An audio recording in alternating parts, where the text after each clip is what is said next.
Je vous prie de donner le micro aux invités africains.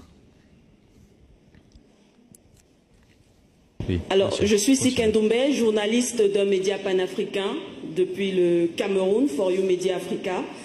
Monsieur le Président, nous revenons, mon équipe et moi, du Donbass. Et nous sommes en train de réaliser un documentaire dans le Donbass pour montrer les réalités.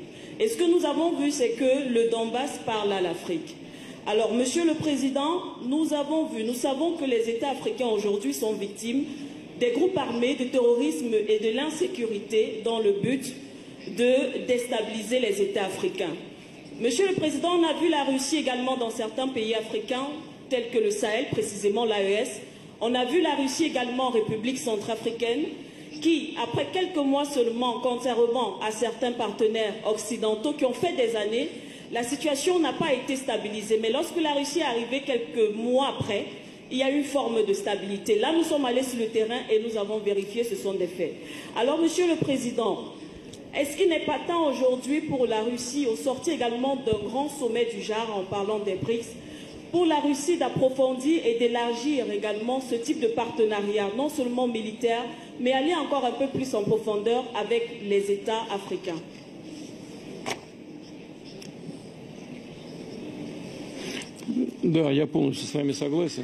Oui, je suis complètement d'accord. C'est l'objectif de notre travail avec les pays des BRICS. Nous considérons que la création de plateformes d'investissement au sein des BRICS consiste l'objectif de notre travail et nous considérons que dans un avenir proche, j'en ai parlé à mes collègues, nous finalisons ces processus. J'ai déjà parlé à mes collègues que selon les experts, les économies de des pays tels que la Russie, l'Arabie Saoudite et d'autres pays, que l'économie de ces pays vont se développer avec un bon rythme, qu'il y aura une croissance positive, mais il y a des régions du monde où, à notre avis, la croissance va se dérouler avec un très bon rythme. Il s'agit principalement des pays d'Afrique. Et c'est pourquoi, au sein des BRICS, nous nous sommes mis l'objectif de créer des plateformes d'investissement avec l'utilisation d'outils numériques modernes. Et pour créer un tel système, et nous pouvons le faire, et nous voulions justement créer une ambiance pour les investissements dans cette partie du monde, et notamment je pense ici à l'Afrique. Pourquoi nous le faisons? Je pense que beaucoup seront d'accord. Il y a plusieurs raisons. Premièrement, dans ces pays, il y a une grande augmentation de la population. En Afrique, j'ai parlé hier au Premier ministre indien, en Afrique, il y a une croissance de la population de 10 millions de personnes chaque année. En Inde, il y a une croissance de la population de 10 millions de personnes. Et il en va de même pour l'Afrique. Et en Afrique, le niveau de l'urbanisation va augmenter. Les habitants de ces pays vont essayer de dépasser la qualité de vie des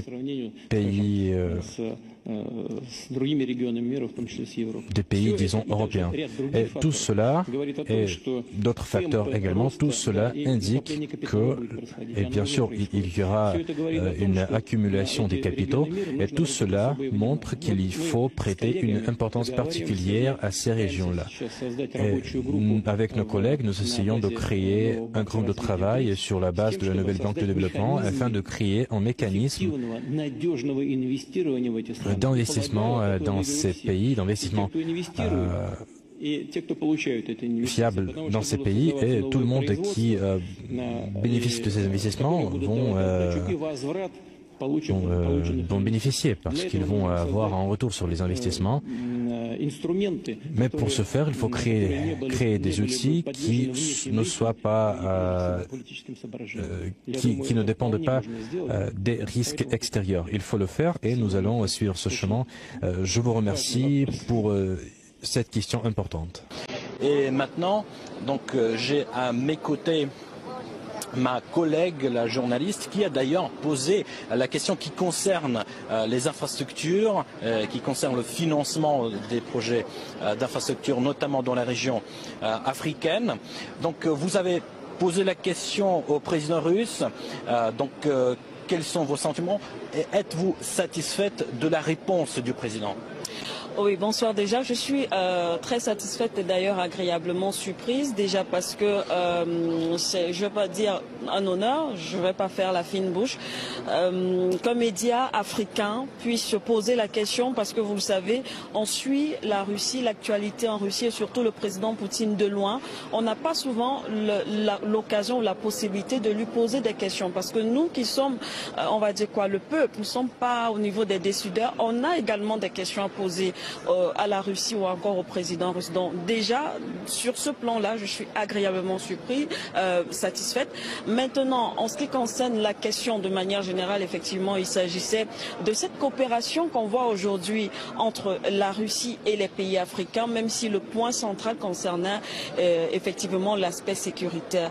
Il était question, en tout cas, le média a un peu relevé ce que les Africains, les peuples africains aujourd'hui souhaitent. La coopération approfondie entre les États africains et la Russie parce qu'on a vu effectivement les résultats dans le domaine sécuritaire. C'est pour cela qu'on a pris l'exemple lors de cette conférence de l'apport de la Russie dans le Sahel, précisément dans l'AES, le Burkina Faso, le Niger et le Mali. On a pris l'exemple du côté du Centrafrique et on a vu les résultats aujourd'hui à côté de cette coopération militaire ou alors sur le plan sécuritaire, l'apport de la Russie dans ces États. On voit réellement qu'il y a une stabilité, une paix. Donc on ne saurait nier cela. Alors nous les Africains se demandent, mais si sur le plan sécuritaire ça fonctionne, pourquoi est-ce qu'on ne devrait pas élargir sur d'autres plans quand on sait qu'on a eu des anciens partenaires depuis des années et la situation n'a pas changé dans nos États. Mais si on a un partenaire avec qui en un laps de temps on voit une forme de transformation, on voit des résultats positifs, pourquoi ne pas approfondir? Eh bien c'était ça et la réponse effectivement du président Poutine, vous l'avez suivi, il y a un dynamisme, c'est en train d'être fait, je pense que voilà, on espère en tout cas que voilà, ce sera concret. Oui. Mais il ne s'agissait pas que de la défense, c'était bien sûr les finances, l'économie, etc.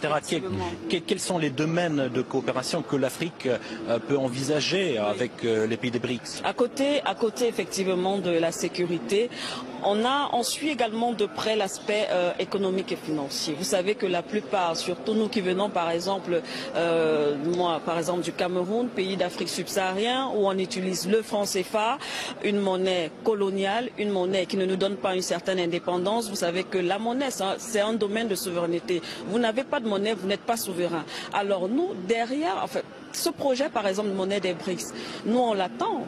On l'attend parce que on se dit, on n'est pas des experts en économie, mais d'après ce qu'on voit avec les solutions qui sont développées, je pense que dans ce sommet on a parlé de passer par exemple par les crypto-monnaies, mais on se dit, en adoptant par exemple une monnaie des BRICS, cela peut avoir un impact positif par exemple pour les États africains en ce qui concerne précisément ceux-là qui utilisent le franc CFA. Il faut cette indépendance monétaire. Donc là par exemple c'est sur ce plan. Il y a également le domaine des aides. On est quand même épuisé de ces aides, même si ce sont parce que c'est encore toujours notre argent, mais qu'on transforme en aide.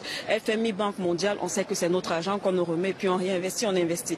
Mais avec par exemple des banques comme la Banque des BRICS, on sait que ce serait une autre forme de développement, une autre forme d'aide, en tout cas d'égal à égal, on l'espère, parce que jusqu'à présent c'est ce que la Russie et on suppose les BRICS nous proposent. Donc effectivement, ce sont des domaines qui sont importants pour nous, financiers et le domaine des infrastructures et tout le reste du développement.